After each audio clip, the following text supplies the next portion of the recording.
would be trying to teach back when school was still in session, and it'd be like, All right, I think we're good again. Here we go one more time, ladies and gentlemen. The internet in all its glory. So once again, welcome to another edition of Box Lunch here at the Fort Worth Community Arts Center. We have the one and only Zoe Settle with us today. How are you doing today, Zoe? I am great. Awesome. Well, we are so glad to have you with us, joining us for another edition of Boxed Lunch. It seems the internet is wearing down very slowly with all of the great things going on with our wonderful COVID pandemic. So hopefully we'll be able to get through this one and share with everybody out there how things are going. So, Zoe, before we get started, do you mind just taking a second and introducing yourself and telling us a little bit about who you are and what it is you do? Yes. Oh my gosh, that always feels like such a big question. I am an actress and a teaching artist. I feel like that's the easiest way to put it. And I'm over in Dallas. And then also I'm working on my master's in arts leadership through Colorado State University. And most recently this summer, thankfully, I got to keep busy by being an intern with Texans for the Arts. So kind of dabble in a little bit of everything. It's pretty fun. Very nice. Now, again, I think you're selling yourself a little bit short. You also have a couple of YouTube series out there as well. Is that correct? Yes, yeah. So while school is still in session and I'm going to start it back up again, probably next week or so, I was doing craft time with Miss Zoe. So doing little mini art lessons, which I could send to my students since we couldn't be there in person. And then also every weekend, I have a little series called Get Settled. And I just sing a new song every week, and sometimes I collaborate with long distance family members and do different themes and stuff. So just keeping on singing, keep creating. It's been a lot of fun, kind of challenging, but really interesting trying to tackle art in the time of, I don't know, I guess being fully virtual all the time. Now, I was stalking your Facebook page. You also appear to be very good friends with Elsa. Is that correct? From Frozen? I actually have a few princess friends, but Elsa definitely, she and I, we're like this. So I get her to come and do story times, and I've also gotten her to call some princesses around the area and do like FaceTime chats and personal story times. So I'm super lucky that I have her as such a close friend. It's been a lot of fun. It's been a little hot for her lately, but she definitely will be making some more appearances coming up. Yeah, I was hoping maybe she could just come out and lower the temperature by about, I don't know, 10 to 15 degrees. I'd be perfectly okay with that. I'd take 1 or 2 degrees off of the triple digits that we've had lately. So yeah, put in a call to her, see what you can do about the Texas area in general. So, all right, Zoe, before we get started asking you the hard-hitting questions, what is on your lunch menu today? I'm going to be making a nice avocado toast salad, and I am plant-based, so I'm going to put a little plant-based chicken on top, give it a little extra protein. So very exciting. I know not everyone's a person, but I think if you don't like salad, you're just not doing it right. So my hot there. Well, hopefully we'll learn a tip or two from you in the creation of your wonderful avocado salad there. I myself, I go back and forth between plant-based and meat-based. More importantly, I tend to lean more towards the meat side. So I've learned that it's my understanding it's like green hatch chili season. And so I've been using some of those wonderful ingredients in my last couple of lunches. I wandered out with my mask on to Central Market this weekend, and I picked up some fabulous green hatch chili pork sausages. So I'm going to be making one of those, throwing that on a bun with some Swiss cheese and some gray poupon, which is the end all and be all in terms of mustard. So that's where I'm going to head. And while we get started with our lunches, I was wondering if you wouldn't mind talking just a little bit about how you artistically and personally have been affected by this crazy pandemic that we have. Oh man, that's such a huge question. I mean, obviously everyone kind of got like a massive reset, and within a few days, like I was on spring break basically when everything kind of shut down. It was Thursday, I think, the 13th, and things were getting canceled.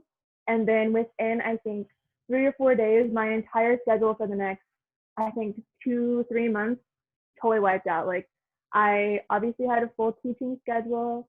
I was going to be in a touring school show. I had princess parties and birthday parties lined up. I was going to sing in a competition. I was going to be a super for the Fort Worth Opera. Like, I had all kinds of different and really cool things lined up, and then just all gone. And I feel like a lot of people, you know, kind of had that moment of like pout and like self-pity, and then was like, how can I, you know, keep doing stuff, keeping productive and artistic. And so like I started my YouTube craft series, which was really great to like have that creative outlet. And then I still have voice lessons every week with my voice teacher, and she was the one who actually gave me the idea for Get Settled. So that's what we do every week. I have lessons on Fridays, and we practice my little show for the next day. And I've also started taking virtual dance classes, which Oh, wow. I never thought that was going to be something, but it's called Pastor, and it's like all Broadway dancers teaching dance classes via Zoom. I don't know if anyone out there is interested, but like it's incredible. I'm literally talking to people who were just frozen on Broadway, like, and I get to dance with them every week. So I actually, as all things considered, I feel like I'm doing okay, which I'm really thankful to be able to say that. So it could be worse, but I feel like I've still had my artistic fulfillment in these months off, which is pretty great to be able to say that. Nice. Now, it sounds like you may have kind of touched on this next question.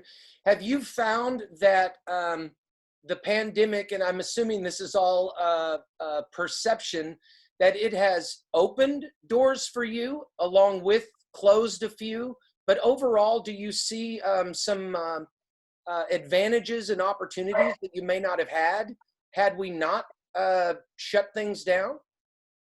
Honestly, yeah, like I think that's one nice thing is that seeing that the arts are really resilient. And I don't think anyone ever doubted that, but it is nice to just see so many things popped up, and it's like this door closed, so then creative people were like, how can we open 3 more different doors?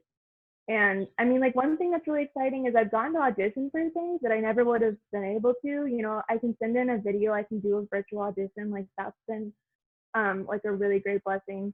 And like again, getting to dance with like actual Broadway dancers, like that's something crazy I never would have that would be possible staying here in Dallas, Texas, and learning from people in New York. And I think that aspect of things definitely has been really nice. And also getting to intern, Texans for the Arts is based in Austin.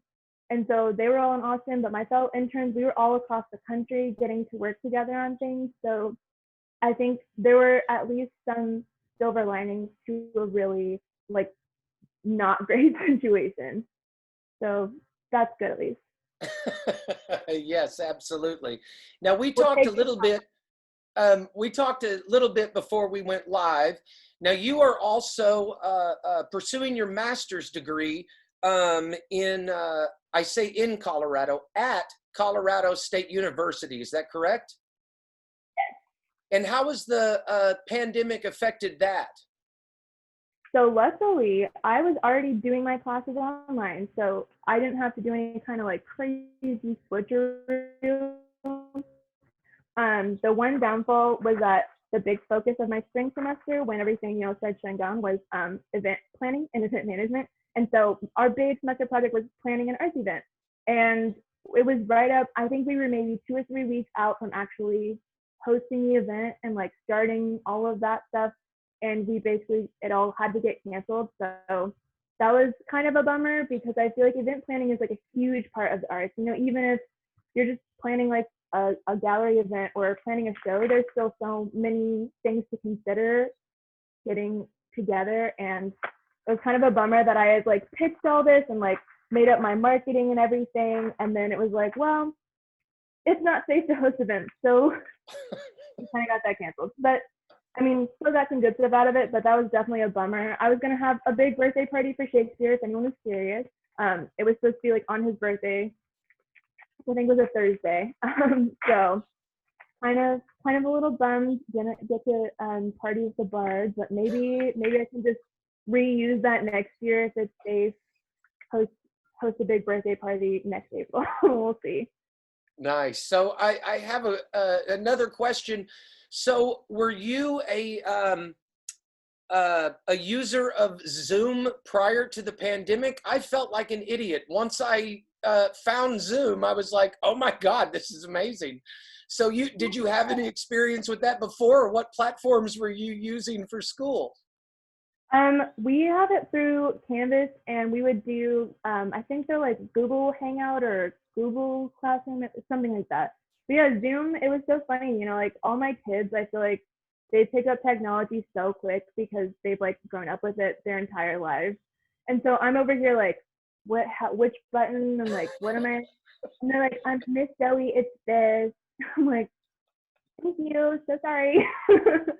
So definitely really funny to have a learning curve. And, you know, sometimes Zoom would spaz out and like make one of the students the host of the meeting, which you don't want because then everyone gets a crazy background or some kind of stuff like that. But it's kept us on our toes. But again, like it's been nice to be able to have access to people that are literally like thousands of miles away from me. Like with TSA, one nice thing is we could have our board meetings on Zoom, which everyone's all across Texas. We're in Texas. We know how big this state is. The idea of trying to get people in Lubbock and El Paso and Austin and San Antonio and Dallas Fort Worth, like all somewhere together is like impossible. But it was nice that Zoom gave us that option to actually like see everyone. So even though it can be a little finicky, definitely I would have to say a fan. And I guess if you had stock in Zoom, it probably worked out pretty well for you, right? Yes, I think they're doing pretty good over the last few months. So now I find this so interesting. So you're taking virtual classes, but you also have a sister that just went up to your alma mater, I believe, at Oklahoma City University. Is that correct? ACU, go Stars.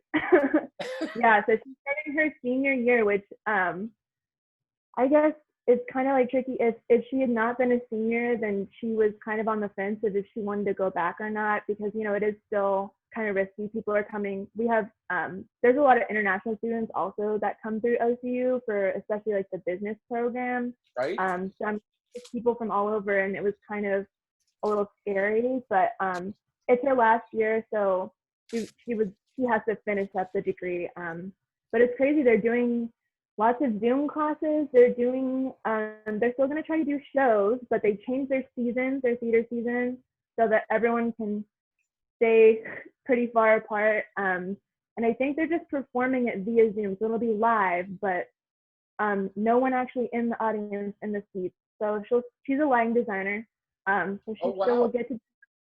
But I think it's going to be interesting to see how the designers work. Like, are they going to look through Zoom to see if it's like looking how they, you know? Because I mean, it could totally translate differently. So it's nice that they still get the opportunity to do productions, but I'll be really curious to see how the experiment works out. Yeah, absolutely. Well, I'm glad that she's still moving forward, and it sounds like they're trying to balance a lot of stuff out with not only getting back to the classroom, but also trying to figure out how to continue to benefit from the virtual opportunities with education as well. So that's very exciting. So I'm glad that things are moving forward, even if we may not necessarily all agree with the way that's happening. It's good that those opportunities are still out there in both formats as well. So All right, it looks like you've done all kinds of wonderful things already on that salad. Can you tell me what all you've got going on there and some of the ingredients that went in? Yes, I'm just putting on my dressing because I mean, like obviously I'm about to just mix it all up, but I like it to look kind of pretty. Big on like Instagram my food, but it's just like a little lettuce blend. They have like little toast. Oh, I'll show you. They're like little toast instead of croutons, which is so Ooh, cute. And there's it's like mashed avocado, tortilla strips. You got some almonds and some little like crispy onions, and then the little popcorn chicken. The thing is about salads is you got to put some toppings on it. If you're just eating lettuce, then it's probably not going to be that exciting because lettuce is not that exciting. So like especially if you're doing like a drive-through fast food salad, like you're never gonna like that because also usually it's wilted. If you make your own salad and you get all the toppings, like some of these toppings I literally just get at the dollar store. It's that's my pitch. You just gotta put enough toppings on it and then it's delicious and amazing and healthy. nice. Have you tried salad shakers? I think is what they're called. And it's basically like this seasoning blend, and it's got all of this stuff in there as well, along with some like little nuts and crouton pieces. But I'm pretty Ooh, sure it's called salad shakers, and they've got some different flavors of that, and can't recommend it enough. It's a nice way to get a lot of wonderful crunch and spice with just a few little shakes. So check those out. that's Little tip to you on the salad front. I learned that on my vegetarian days, so which really is like fun. one a month, I think. Better than none. Better than none. You're Okay. absolutely right. I was given a wonderful vegetarian cookbook to try to start eating healthier, and I'm amazed at the amount of ingredients that it takes to make a vegetarian dish. Seems like sometimes it's more than the regular meat dishes.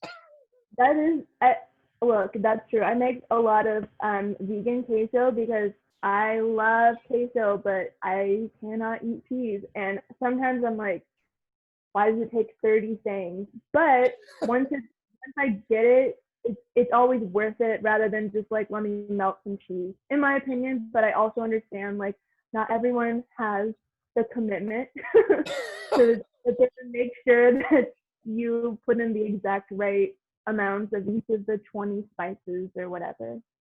Yeah, I was really amazed at the all the work that goes into some vegan menus. So, so Zoe, I'm curious. Do you mind talking a little bit about what you've learned about yourself, or just you as an artist in general during this pandemic? I feel like the biggest thing is just I don't know, like I've almost found this sense of calm, which is kind of bizarre because this is such a hectic and stressful time. But I used to be, I mean, I still am really hard on myself, but it's gotten easier to like put my creativity and put my work out into the world and kind of eliminate that fear of judgment coming from other people. So I feel like that's been kind of nice. And even the small things, like I used to never like go out or I guess like show myself without wearing tons of makeup on. And that was something that was always like an anxiety thing. And now here I'm like, I have moisturizer on and I'm like, this is what it is. I don't know. It's just nice that like some of that like self expectation I've been able to really let go of because maybe it's just there's so much other things to like worry about right now. But it's just been a nice time to like reset, focus on like self care. And it's like, if I'm doing my best, that's all that I have to offer. So if I offer that and it's still not good for someone, that's not on me because I've given the best that I can. And maybe it's just not what they're looking for. Wow, that's some great insight there. And I find it so interesting that you really have seemed to be quite productive with your output as well. You've got quite a few videos out there on your Settled In. And have you found that you've found yourself leaning more towards focusing on something that you may not have been as comfortable with, say dance or acting, or did you just jump both feet in and just see where it went? Um, well, I think probably more of the jumping in and seeing where it went, if I'm being honest, because I've always loved singing, loved musical theater, but never was like super confident. And like a lot of that's coming from like my current voice teacher. I take from Amy Controller. She's amazing and doing like virtual lessons if anyone out there is looking. But she's just helped me a lot with like kind of like I was talking about, like releasing the expectations and just like letting it be what it is.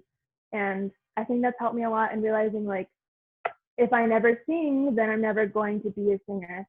And then with the dancing, I'm like, if I never dance, then I'm never going to be a dancer. So coming from that place of like, you have to at least go for it and start trying, because if you don't even give yourself the space to try, then you can't ever, get to that next point of like success and succeeding and all of that. I feel like that's probably not like a novel idea, but sometimes you have to come to it on your own time and then be like, oh, this is what everyone was always saying. Yes, absolutely. So now, along with all of this great art stuff that you're doing and honing your craft and your talent, I saw also that you're a big fan of advocacy as well. Are there any groups that have really caught your attention recently outside of, all of the obvious things that are going on? What's really become your focus during this time? I feel like it's gotten easier to listen. Like I wouldn't say that there's like one group in particular that I'm like really like tuned in on, but just being aware of all of the causes out there that I can support. And I think the biggest thing is making sure that people's voices are being heard. And I know that not everybody has the same experience in life that I have. Not everyone has the same situations and the same benefits that I've been able to grow up with. So I feel like just listening is the easiest thing, to hear where people are coming from and hear how we can improve and make things better. I feel like having so much else in my life on pause has made it so much easier to hear what everyone else is saying and hear how this pandemic is affecting other people way worse than it's affected me.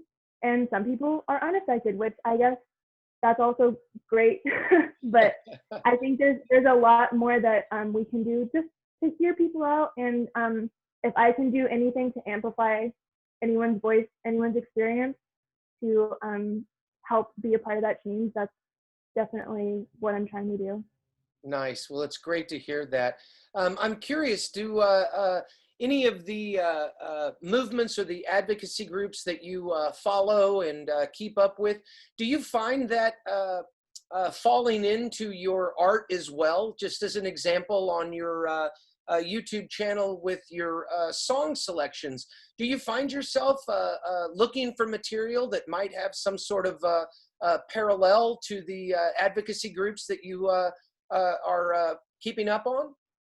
For sure. Well, especially when at the height of all of the Black Lives Matter protests, that was something I didn't want to be singing some like, I don't know, ditzy little song and put that out while people are really having like a serious struggle and like having a serious fight to be heard. But I also knew it wasn't necessarily my place to go and try to make it about me. So those few weeks when things were really bad, I was trying to find songs that were hopeful and like uplifting.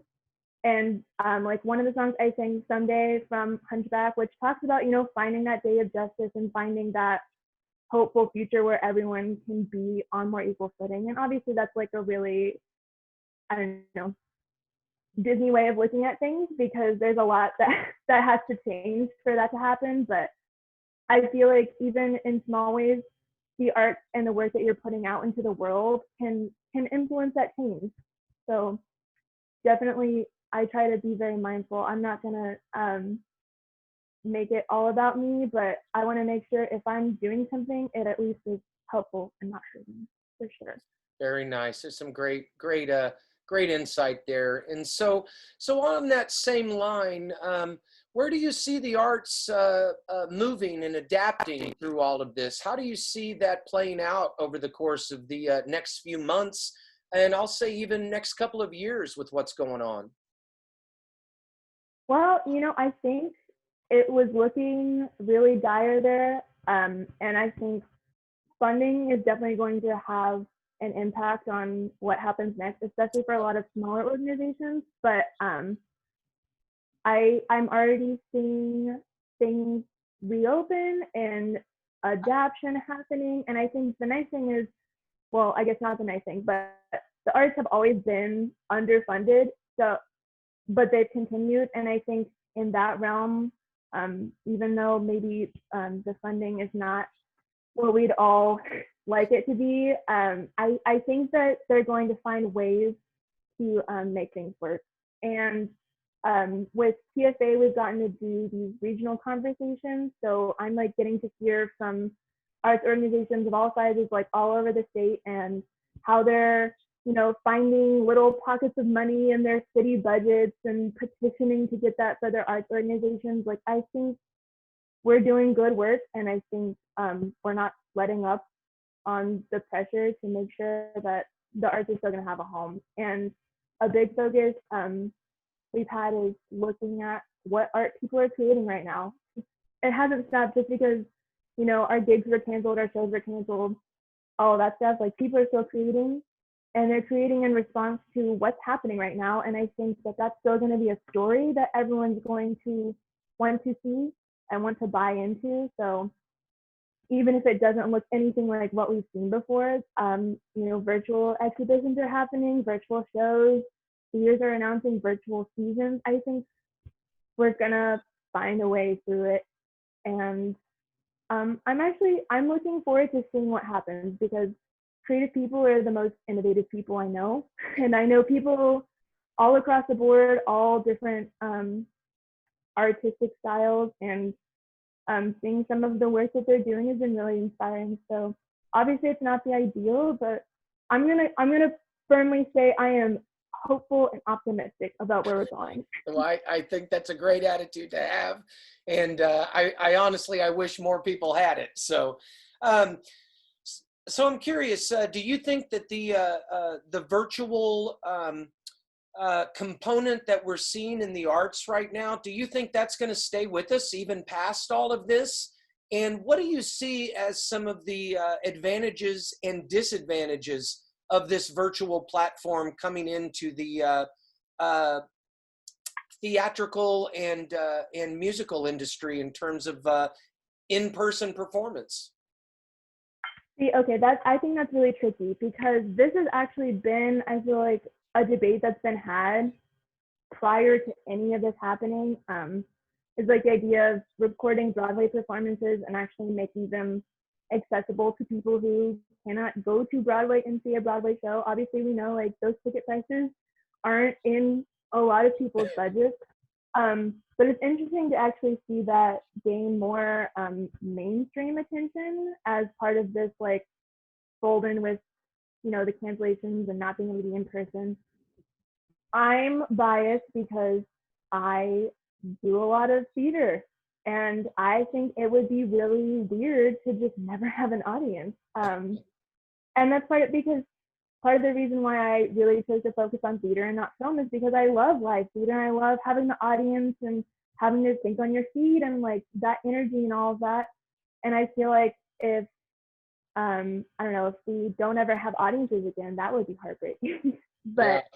I think there's a lot of merit. Like, I mean, Hamilton, obviously, so many people watched Hamilton when it dropped, and that was like one of the biggest shows we've had in a few years, and now everyone has access to it.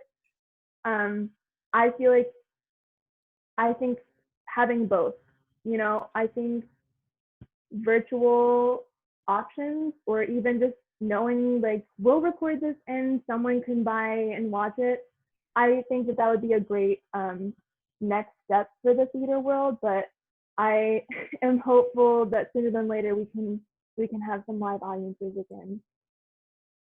Definitely. Yeah, there's just nothing that compares to sharing that personal energy, not only with the cast of a show, but also with the audience of one as well. So it's certainly something that separates the theater and live music industry apart from film. And I know that there's some great theatrical experiences that are being seen by people who probably never even knew they were out there, let alone saw them in person. So I'm curious, you say Hamilton, did you watch it online? Well, yeah, I actually did. Here's my little like flex of the day. We actually saw Hamilton the week that it opened on Broadway. So I saw the original cast and everything. I saw it before it blew up and got on everyone's nerves. So I was really curious to see how it would be just watching it filmed on my television in my living room. And I think a lot of the magic was still there. You know, a lot of what made it so spectacular was still there, but I couldn't put my finger on it. There was just something, having seen it in person and seeing it on my screen, like it just wasn't the same. Like seeing it in person, sitting there in that dark theater with everyone, I mean, I don't think you can replace it. I don't think there's anything that is quite like seeing a show with hundreds of other people all like watching the same thing with you. But I'm glad that so many people finally got to see it. I will say that. Yeah, it's very interesting. I was kind of hoping that maybe you had seen both versions because there's some really great stuff out there with the National Theater Live, and a lot of that stuff was accessible prior to all of this. But I don't think people really quite caught on to the opportunity to be able to see some of these shows that were not necessarily touring or as accessible as they might have been. I agree. I've Yeah. seen a couple of the national live shows, and it really is, it just makes me want to go in person all the more. So I don't know if that's a good thing or a bad thing. I saw the Benedict Cumberbatch Frankenstein, and I loved the presentation that they did, but it just made me so sad that I could not see that chandelier in person. And so while I bought into the story and loved the opportunity to see it, I was so frustrated that I wouldn't be able to actually really truly understand how glorious that lighting design was in that show, and just all the work that goes into some of those live presentations. So The one thing I will say on this note, when I was younger and first getting into musical theater, was when Phantom and Les Mis both had like their 25th anniversary concerts. And I don't know, I think they just filmed them and then showed them here in movie theaters. But I was able to go to the movie theater and watch all these people that I looked up to like on my big screen. And it was like, oh my gosh, it's like I'm there. And that led to me just wanting to do more theater and see more theater. So I think in that aspect, like I never would have gotten to see this show at Royal Albert Hall if they hadn't filmed it and showed it on my movie theater here in Dallas, you know? So from that aspect, I think getting more people to want to see more theater and do more theater, it's fantastic. But I totally agree. I mean, getting to watch the recorded productions at the Globe is not the same thing as actually getting to sit there in the seats and watch it live on stage. But if I can't have it in person, then I would rather have it virtual than not at all. So yeah, absolutely. Now you say you've been interested in the arts for a long time. Now it's my understanding that your father is also a playwright as well. How much of an effect did he have on your decision making and pulling you towards the arts? well, here's actually the funny thing that I remember sometimes. When I was little, him and my mom's cousin actually had like a film company. I guess it was a film company, but so they were going and auditioning tons of actors and like turning our house inside out to be different sets and things. We're always like making movies. And when I think back, I'm like, oh yeah, that's like what I grew up around. So I feel like it's always been in my life, you know. He was always writing and doing things like that. We were always around that kind of thing. And then I think I did my first show when I was in third grade, and here we are now. So definitely, I'm thankful because I know I have friends whose parents were a little skeptical of them pursuing an arts career, but I was in middle school when I told my parents, I was like, I want to do this. This is what I'm doing with my life. And they were like, okay, great. And they did all this research, like, where should she go to school? What should she do? What does she need? You know? So it was never really a question, I don't think, of if I would be an arts person. It was more like, what avenue would I take? And ended up that I took several avenues, which is going to be super surprising to anyone who knows me. Nice. And just out of curiosity, where do you see yourself in 5 years down the road once you finish your master's degree? Is there a particular discipline that you're leaning towards, or would you like to be more of a jack of all trades in the arts industry? You know, I feel like I could answer that either way. Like I could say, I want to have a full-time career in like X, but I think the truth is I will probably always be doing 7 different things because I just like it so much. And in my undergrad, my BFA is in acting, so it's very like straight acting. That was the avenue, and I butted heads with my professors a lot because they're like, you need to learn how to do an agent interview and learn how to do these like very specific things. I'm like, well, what if I want to do this? What if I also want to direct? What if I also want to do this?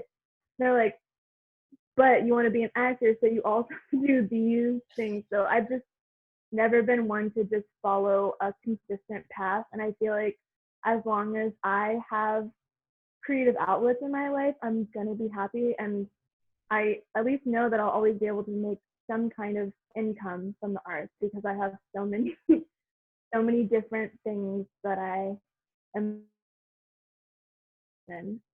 Yeah, I think that's a great point, and it is a tribute to you to be crafty enough to understand that now and make sure that you're improving yourself in all disciplines in the arts, because that really is a key feature. And you even see it with some of the famous people who move from in front of the camera to behind it, and then also in production and producing as well. So a very smart move, and the more things you can offer, the more work is generally available in the arts.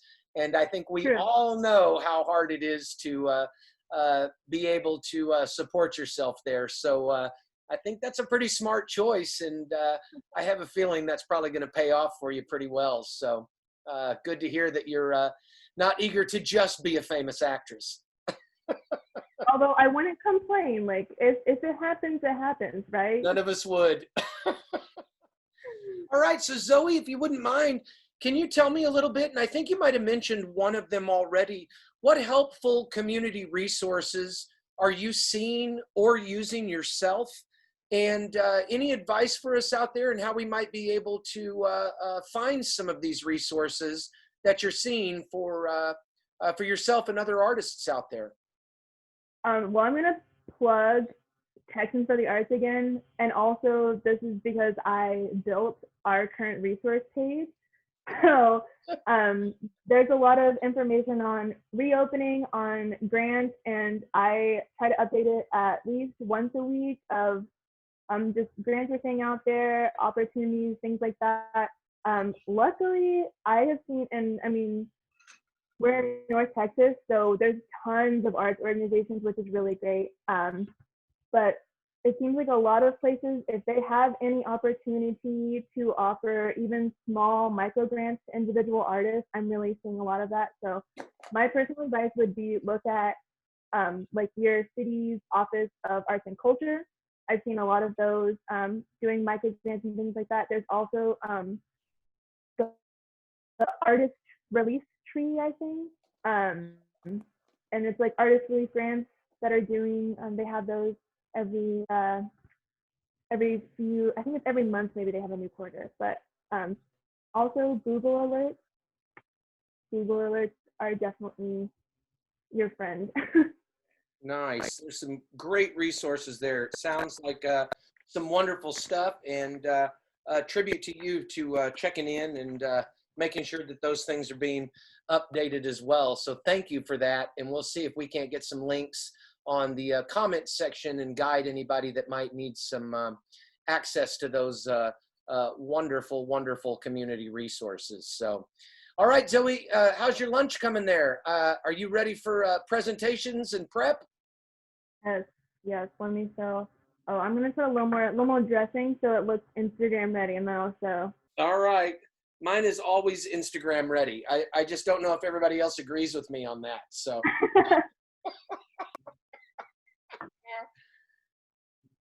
All right, while you're mixing that up, I'm going to show you mine here. So here is that fabulous green chili pork sausage. And then I've got some Swiss cheese and my Grey Poupon on there. Everybody keeps making fun of me about my good china, but it is just so easy to wash that it's hard for me not to go that route. All right, I have my nice avocado toast salad plated in my IKEA bowl, if anyone's curious. The highlight is my Follow Your Heart honey mustard. Woo! I love that, but I only can eat honey mustard dressing. I know that's so weird, but like I can't stand any other dressing except honey mustard. So if I'm eating a salad, it better go well with honey mustard. So that and chicken nuggets, right? Very nice, very nice. Well, there's some wonderful color in there. It looks absolutely delicious. So Zoe, as a younger person, I've been struggling terribly with trying to stay focused and taking care of myself. Do you have any tips for us in terms of how to stay sane mentally and stay fit physically? Any good insight in how to take care of ourselves these days? Okay, so before it was in the hundreds, I walked my dog a lot, which she was loving because the weather was nice. But I think even just getting a few minutes of like, sometimes, I mean, I'm not kidding, like I'll just go do some stretches in the middle of the day, you know, like around the afternoon time when it's getting like, focus, just some stretches to like warm up your body. Like it's so important, even just doing like, try to touch your toes, just do like a nice like little split or even just some back and forth just to like remind your body like, hey, we're awake, we're doing things, we're getting moving. But also I know self-care is kind of like a buzz term right now, but it's a real thing. Like I nailed my skincare routine during this shelter in place thing, which I'm sure like, yeah, it's like, it's funny, but it also like, I feel better about myself because I'm like, I'm taking care of my skin. And then when I wake up in the morning, my face is clear and I'm like, this is great. It's like the like small things like that, making sure that you're still paying attention to yourself, even though there's always going to be 100 outside things that are wanting your attention. Like sometimes you have to be like, no, I need these 10 minutes. Even if the 10 minutes are like, I just want to read this article I have had up all day and I haven't gotten a chance to finish it. Or I'm going to go have a snack and this can wait for 10 minutes while I go to my kitchen, eat my snack, and you will still be here when I get back. You know, I think that is definitely the things that I have learned during all of this. That's some great advice indeed. I'm gonna do that very thing. I'm gonna start telling my boss just I need 10 minutes and see if that works for me as well. So. I mean, 10 minutes, it's not that long. You know, it's like enough time to be like, let me just, you have to walk and then get whatever you're getting and then make your way back. Like, I think that's reasonable, frankly, but you know. Indeed. All right. So, Zoe, this is probably the most important question I have for you. How and where can we find you and keep up with your activity and all the great things that you've got going on right now? So you can look at my YouTube channel. That's probably where I post the most. It's just Zoe Settle on YouTube. You can see my Get Settled series. I think I have like 20 videos on there now, maybe. Yeah, I was gonna say I've done it every week since March. So yeah, it's definitely quite a few there. That's all my singing videos. You can watch some of my crafts on there. My friend Elsa also has told many a story there. You can check that out. You can also look at my Instagram, zoe.settle. So I also share my videos on there. and kind of updates about my life and what's going on. So yeah. Very nice, very nice. Well, Zoe, it has been an absolute pleasure to have lunch with you. I'm so grateful that you took the time to join us. It's nice to know that you're doing well, and your positivity and the things that you've got going on are just so uplifting. And hope is so important these days. And on another Monday, I think that you have given me enough to get me through the week. So I'm very grateful to you for that. Any final thoughts or words of wisdom for anybody out there? I would just say, like, I know it's tough, but keep creating, even if you feel like you are just shouting in the void. I've been there, and the important thing is to just keep putting your art out there for the world to see, and eventually you're going to reach someone, someone's going to hear you. Awesome. Great words of wisdom indeed. And again, just thank you so much for joining us. All right, folks, that does it for another edition of our Boxed Lunch program. Make sure you follow us on Facebook, Instagram. We've got some great content over on YouTube as well. And with that being said, have a great week, everybody. Please be kind to yourself. Be kind to those people around you.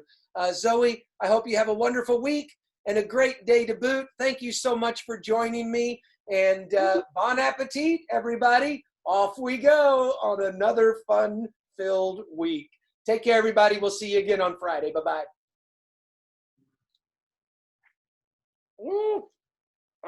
Good.